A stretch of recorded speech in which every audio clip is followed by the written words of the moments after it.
이 시간 함께 묵상하실 하나님의 말씀은 전도서 3장 11절의 말씀입니다. 하나님이 모든 것을 지으시되 때를 따라 아름답게 하셨고 또 사람들에게는 영원을 사모하는 마음을 주셨느니라. 그러나 하나님이 하시는 일의 시종을 사람으로 측량할 수 없게 하셨도다. 아멘. 살아있는 사람에게 항상 떠오르는 무의식의 생각 속에는 죽음에 대한 공포가 있습니다. 하지만 누구도 이것을 피할 수는 없습니다. 죽음에 대한 생각은 세계 공통으로 모든 인류의 관심사입니다. 왜냐하면 세계의 4대 문명이 보여주는 증거물들이 그것을 입증하고 있기 때문입니다. 인류의 역사상 가장 오래된 책은 무엇일까요? 그것은 길가메시 서사시라고 불리는 책으로 기원전 7세기 아시리아 왕 아슈르바니팔의 도서관 유적에서 발견되었는데 이곳은 현재의 이라크 모술 지역으로 이 점토판은 무려 서기전 2000년에 진흙판의 아카디아어로 쓰여졌습니다.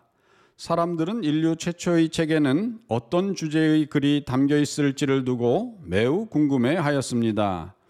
그런데 학자들이 어렵사리 이 책의 문자를 번역해 보니 인류가 남긴 가장 오래된 이야기의 주제는 바로 죽음이었습니다. 그 내용의 줄거리를 살펴보면 수메르 도시국가 우르크의 통치 영웅이며 왕이었던 반신반인 괴력 소유자인 길가메시에 대한 이야기가 나옵니다. 신들이 주인공 길가메시를 창조할 때 완전한 육체와 강한 힘을 주었습니다.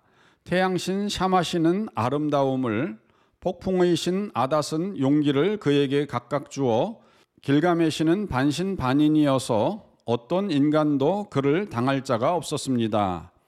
길가메시는 홍수 후 우르크의 제5대 왕으로 통치하며 도시 건설을 하였고 사랑과 풍요 및 전쟁의 여신이었던 하늘의 여왕 이시타르를 위한 신전을 건축하였습니다.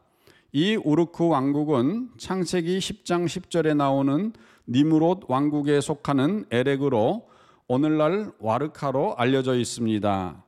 그런데 길가메시는 눈에 드는 여인들을 쾌락의 도구로 삼고 처녀의 초약권 행사로 결혼 첫날 밤을 차지하며 사람들에게 강제 노역을 시키는 등 여러 가지 악정을 부렸습니다. 그래서 백성들이 원성이 자자하였고 그는 그러한 독재자로 군림하였습니다. 이러한 길가메시의 횡포에 대하여 백성들이 탄식하는 호소를 들은 천신 아누가 창조의 여신 아루루에게 길가메시와 똑같은 짝을 만들어 맞서게 하라고 하였습니다. 그리하여 아루루는 천신 아누의 본성과 형상을 본따 진흙으로 초인적인 힘을 지닌 원시인인 엔키두를 만들었는데 엔키두는 동물들 사회에서 풀을 뜯어먹으며 살았습니다. 그는 전쟁의 신의 거친 성격을 지녔고 전신은 곱슬곱슬한 털로 덮여 있었습니다. 엔키두는 길가메시의 독재에서 사람들을 해방시키고 옛 질서를 힘으로 바꾸겠다고 선포하였지만 길가메시의 꾀에 넘어가 오히려 길가메시와 의형제를 맺게 됩니다. 이러한 상황에서 길가메시를 유혹하다 모욕을 당한 이시타르 여신이 길가메시의 편에 선 엔키두를 먼저 살해하자 길가메시는 엔키두를 잃고 통곡하였습니다. 결국 이때 사람의 죽음은 불가피하며 죽게 되면 모든 행위는 결국 무의미한 것이라는 것을 절감하게 된 길가메시는 영원한 생명을 찾아서 오랫동안 광야를 방랑합니다. 그리고 그는 신들의 모임에 참여하여 영원한 생명을 얻었다는 우투나 파슈팀을 찾아 먼 여행을 떠나게 됩니다. 길가메시는 우여곡절의 긴 여정 끝에 마침내 우투나 파슈팀을 만나게 되는데 가죽옷을 입고 여인 모습에 절망에 잠긴 길가메시의 모습을 본 우투나 파슈팀이 자기를 찾아온 목적을 그에게 묻자 길가메시는 어떻게 하면 영원한 생명을 찾을 수 있느냐고 묻습니다. 이에 우투나 파슈팀은 길가메시에게 영원한 생명을 얻으려면 바다 밑에 있는 가시 달린 장미 가지를 꺾으라고 말합니다. 길가메시는 불사약인 이꽃을 얻지만 즉시 먹지 않고 찬물이 솟아오르는 곳에 내려가 목욕을 하게 되는데, 이때 웅덩이 깊은 곳에 살던 뱀이 꽃향기를 맡고 웅덩이 위로 올라와 꽃을 빼앗아 도망쳐 버립니다. 결국 불사약을 얻으려던 길가메시의 꿈 같은 모험 여정은 허망하게 끝나고야 맙니다. 우르크로 되돌아온 길가메시는 마침내 젊음과 생명을 잃고 죽습니다. 그리고 다시 돌아올 수 없는 지하세계로 향하게 됩니다. 백성들은 남녀노소를 막론하고 울었지만 모두 헛된 일로 끝나고야 맙니다. 그렇습니다.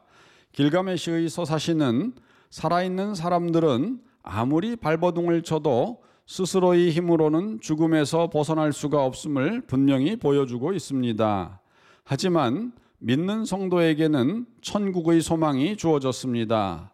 예수님께서는 말씀하시기를 요한복음 11장 25절에서 26절, 예수께서 이르시되 나는 부활이요 생명이니 나를 믿는 자는 죽어도 살겠고 무릇 살아서 나를 믿는 자는 영원히 죽지 아니하리니 이것을 내가 믿느냐?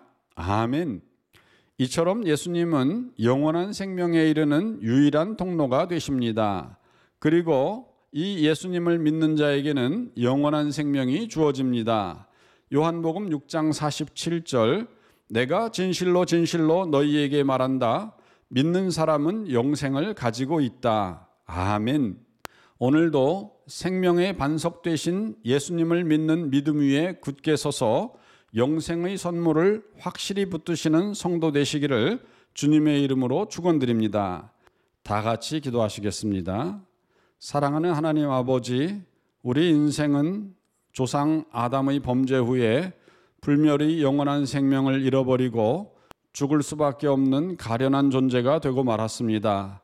하지만 우리를 불쌍히 여기신 하나님께서 아들 예수를 우리에게 보내어 주시고 주 예수를 믿는 자 모두가 영원한 생명을 얻을 수 있는 귀한 길을 열어주셨습니다.